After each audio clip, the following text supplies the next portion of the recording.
ուրիշ օրակարգեր են ելելու, բայց հիմնականը հարևանների հետ sense խաղաղ գործ։ Ուղղակի հարևաններ տեղյակ չեն այդ օրակարգից, իրանք հələ որ իրանց պատերազմի օրակարգով ապուշի նման, դրանք հələ տենց տեղյակ չեն ըստ Հայաստանում ինչ օրակարգ կա։ Դրանք հələ ռազմական ծախսերն են ավելացնում Թուրքիայի հետ, զորավարժություններ են անցկացնում, ռազմական հայտարարություններ են անում, ասում են Հայաստանի տարածքները ապուշ էլի, ապուշ, այդ թուրք էլի։ Տեղյակ չեն, որ այս մարդիկ խաղաղության ճանապարհով են, դրանք հələ ընկել են այդ պատերազմների հետևից։ Ինչ ասես դրանց։ Դուք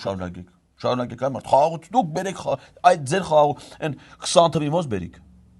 21 թվին, այ մարդ, դրանք էջ, 23 թվի խաղաղություն, այն Արցախի վրա որ նես մի օրով ադրբեջանցիները հարձակման սաղ տնավերել են 150,000 մարդ եթիմի պես են, այն լավ ստացվավ, այդ լավ խաղաղություն էր, այդ դրանից բերեք, այս ստեի հայերին էլ, հանեք ռադարեք թույտան, ռադարեք քաշել